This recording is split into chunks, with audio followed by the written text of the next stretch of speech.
Hello super friends, कैसी है मैं सुपर पब्लिक। आई होप बहुत ज्यादा बढ़िया होगी यार। ये एससीपी वर्सेस एनिमे गॉड्स की सेकंड पार्ट है। हमने पार्ट 1 में एससीपी के कुछ पावरफुल क्रिएचर्स को कवर किया था। अगर आपने वो वीडियो नहीं देखी है तो आप उस वीडियो को जाकर के देख लो, ये उसका सेकंड पार्ट है। और इस वीडियो में हम next 5 powerful SCP creature versus 5 anime gods की बैटल देखने वाले हैं। और इसी वीडियो में the voice behind even scarlet king जैसे पावरफुल क्रिएचर भी है। तो इस वीडियो में देखेंगे कि कौन बैटल को विन करेगा। वेल, आपको ये वीडियो पसंद आती है तो वीडियो को लाइक करके चैनल को सब्सक्राइब जरूर कर देना। एंड चलो अब इस वीडियो को शुरू करते हैं। और इससे अगली बैटल है SCP-239 वर्सेस रिमोरू टेम्पेस्ट। अगर हम SCP-239 के ओरिजिन और उसकी पावर्स की तरफ को देखें तो उसका रियल नाम सिर्फ 7 है, जो कि 8 ईयर ओल्ड नॉर्वेगियन गर्ल है। ये वैसे तो एक नॉर्मल लड़की है, बट बर्थ के तुरंत बाद से ही इसके पास रियलिटी बेंडिंग पावर्स आ गई है। ये लड़की जो भी सोचती है वो रियलिटी बन जाता है। Basically she is reality bender with no filters, एक वॉकिंग गॉड जिसे खुद की पावर्स का अंदाजा ही नहीं है। इसकी मेन पावर यही है कि ये रियलिटी को अपने हिसाब से चेंज कर सकती है। वो जो सोचती है वो रियलिटी बन जाता है, बिना किसी एनर्जी के, बिना किसी रिचुअल के। अगर उसने सोचा कि वो उड़ सकती है तो लिटरली वो उड़ने लगेगी। जब एक साइंटिस्ट ने इसके सामने बोला I am not a real doctor, तो उस लड़की ने सोचा then you must be a witch, और अगले ही मोमेंट में वो साइंटिस्ट लिटरली वेपराइज हो गया। Just one sentence and reality shift. Foundation ने कंफर्म किया है कि अगर ये चाहे तो डजन्स ऑफ SCPs को अपने सोचने भर से इरेज कर सकती है। उसने एक बार कैजुअली यूं ही बोला कि if I close my eyes and believe really hard everything disappear. तो फाउंडेशन ने उसी मोमेंट में सेडिशन अप्लाई कर दी। SCP-239 रियलिटी रैपर है, इमोर्टल है, उसके पास magic manipulation, plot manipulation, existence erase करने की पावर है। उसके पास टेलीपैथी, टेलीकिनेसिस जैसी नॉर्मल एबिलिटीज के साथ साथ गॉड लेवल पावर्स भी है। वहीं दूसरी तरफ है रिमोरू टेम्पेस्ट, जो कि एक बहुत ही ज्यादा पावरफुल गॉड है। उसके पास रियलिटी रैपिंग की पावर है। वो पावर्स को एब्जॉर्ब कर सकता है, स्पेस एंड टाइम को मैनिपुलेट कर सकता है। वो भी एक इमोर्टल बीइंग है, वो भी एग्जिस्टेंस इरेज कर सकता है। वेल, क्या SCP-239 के इमेजिन करने से रिमोरू रियलिटी से इरेज हो सकता है? वेल, अगर हम रिमोरू की तरफ को देखें तो रिमोरू रियलिटी रैपिंग पावर से रेजिस्टेंस है। उसके ऊपर टाइम स्पेस इरेज ऐसे कोई अटैक्स काम नहीं करते हैं। तो यहाँ पर SCP-239 का अटैक रिमोरू के ऊपर कुछ भी काम नहीं करेगा। बट SCP-239 की सारी ही पावर्स, उसके थॉट्स, उसके विल के ऊपर डिपेंड करते हैं। अगर वो बहुत ही ज्यादा स्ट्रॉन्ग विल से सोचे कि रिमोरू इमेजिनेशन से ही रिमूव हो जाए, उसका कभी एग्जिस्टेंस था ही नहीं, तो मे बी वो रिमोरू को मार भी सकती है।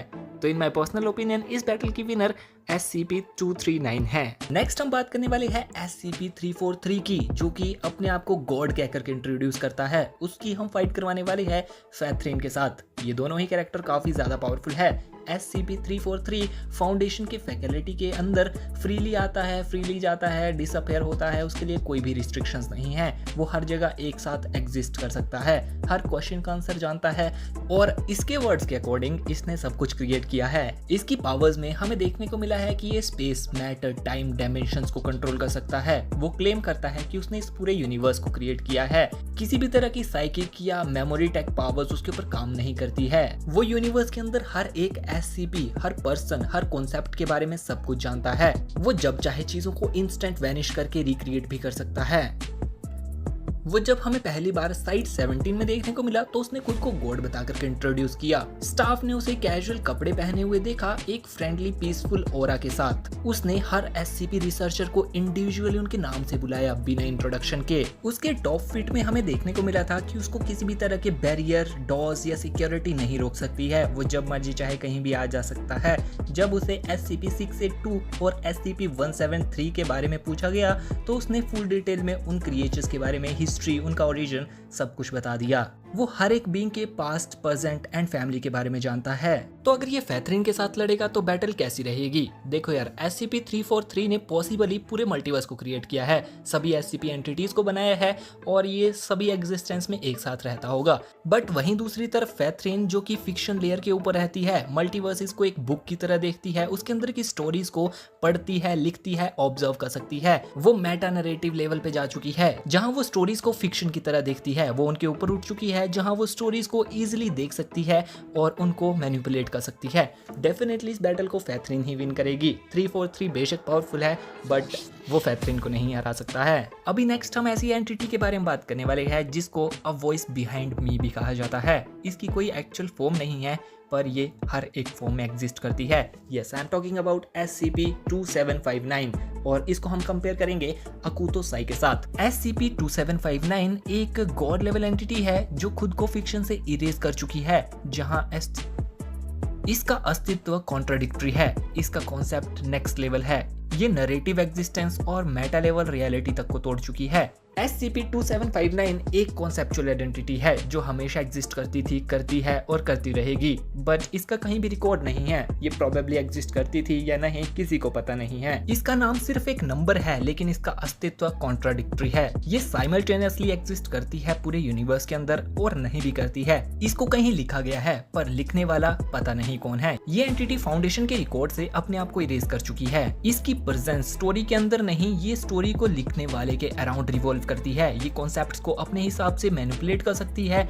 टाइम, स्पेस, रियलिटी जैसी चीजें इसके ऊपर काम नहीं करती है। ये उनको शेप देती है, ये उनका वॉइस है, ये उनकी प्रेजेंस है। ये एंटायर मेटाफिजिकल फ्रेमवर्क को मैनिपुलेट करने में कैपेबल है। इसको कॉस्मोलॉजी का, स्टोरीज का ट्रू गॉड तक बताया गया है। बट दूसरी तरफ अकुतो साई है जो कि रियलिटी को मैनिपुलेट कर सकता है, अपने हिसाब से स्टोरीज को लिखता है, लॉज को मैनिपुलेट कर सकता है। इसके ऊपर फिजिक्स का कोई भी फंडामेंटल लागू नहीं होता है। ये कॉन्सेप्ट्स को मैनिपुलेट करता है, कॉज़ुअलिटी को मैनिपुलेट कर सकता है and narrative level manipulation power रखता है। ये किसी का भी एग्जिस्टेंस स्टोरी से इरेज करता है। लाइक वो इस तरह से तुम्हें मिटा देगा मानो तुम्हें कभी स्टोरी में लिखा ही नहीं गया था। बट इन दोनों के बीच में कौन जीतेगा? देखो यार, अगर SCP-2759 इन्फेक्ट करेगी सिस्टम को, यानी वो अकुतो साई की स्टोरी के अंदर घुस के उसको इरेज करने की ट्राई करेगी, तो अकुतो साई भी नैरेटिव लेवल और कॉन्सेप्चुअल लेवल पावर्स रखता है। अकुतो ने ऐसी एबिलिटी शो की है जहां पर वो स्टोरी से रिमूव होने से खुद को बचा चुका है, तो SCP-2759 उसको बिल्कुल भी रियलिटी से इरेज नहीं कर पाएगा। अकुतो यहाँ पर SCP-2759 की स्टोरी को ही रीराइट करके उसको ही इरेज कर देगा एंड इस बैटल को अकुतो साई जीत जाएगा। अब हम बात करने वाले हैं लिस्ट के सबसे 2 पावरफुल SCPs की और सबसे पावरफुल एनिमे कैरेक्टर्स की। सबसे पहले हम बात करेंगे SCP-001 स्कारलेट किंग वर्सेस हाजुन के बैटल की। ये दोनों ही कैरेक्टर बहुत ज्यादा पावरफुल है। स्कारलेट किंग एक एंशिएंट डिस्ट्रॉयर है जो 7 ब्राइड से 7 सन्स पैदा करेगा और जब ये दुनिया में आएंगे तो रियलिटी को हर लेयर्स पर कोलैप्स कर देंगे। स्कारलेट किंग पूरे मल्टीवर्स को अपने थॉट से तोड़ सकता है। उसके पास लव, होप, क्रिएशन जैसे आइडियाज को डिस्ट्रॉय करने की पावर है। स्कारलेट किंग SCP यूनिवर्स की कहानी लिखने वाले लेवल तक इन्फ्लुएंस कर सकता है। उसके पास टाइम, डेथ, एंट्रोपी से बियॉन्ड पावर्स है। उसके पास इन्फिनाइट माइंड्स को एक साथ कंट्रोल करने की एबिलिटी है। इसको यहाँ पर डायरेक्टली मल्टीवर्सल से ओमनीवर्सल लेवल का बीइंग बताया गया है जो कि एग्जिस्टेंस को कंट्रोल करता है, टाइम और हाइपर नैरेटिव लेयर्स को कंट्रोल करता है। स्कारलेट किंग सिर्फ एक बीइंग ही नहीं, एंशिएंट क्रिएशन फोर्स है। जहाँ SCP का एम है सिक्योर, कंटेन एंड प्रोटेक्ट, वहाँ स्कारलेट किंग का गोल है डिस्ट्रॉय, करप्ट एंड एंड। कई थ्योरीज ये कहती है कि स्कारलेट किंग ऑलरेडी आ चुका है और फाउंडेशन को कोलैप्स करने लग गया है, और कई लोग मानते हैं अगर SCP-001 फाइल अनलॉक हो गई तो स्कारलेट इवेंट स्टार्ट हो जाएगा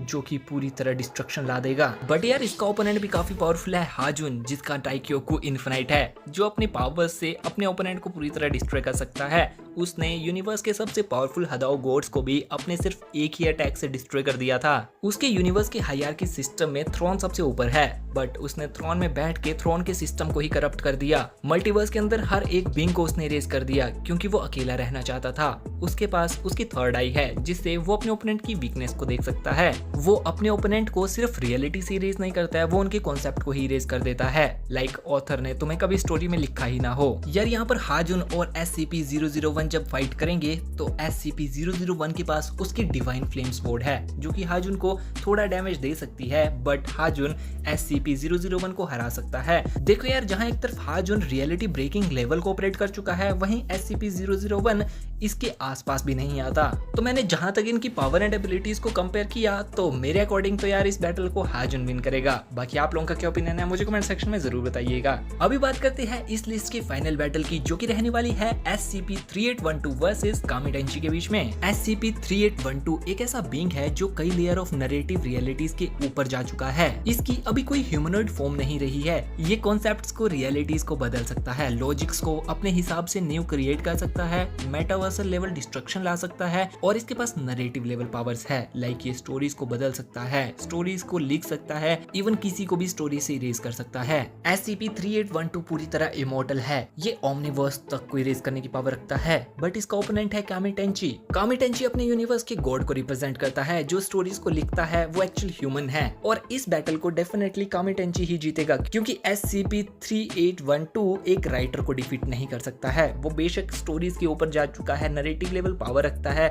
बट वो यहाँ पर एक राइटर को नहीं डिफीट कर सकता है। तो यस, इस बैटल को कामिटेंची विन करेगा। और इसी के साथ आज की वीडियो यहीं पर खत्म होती है। अगर आपको ये वीडियो पसंद आए तो वीडियो को लाइक करके चैनल को सब्सक्राइब जरूर कर देना, और अभी आप लोग से मिलते हैं नेक्स्ट वीडियो में। तब तक के लिए bye and thanks for watching.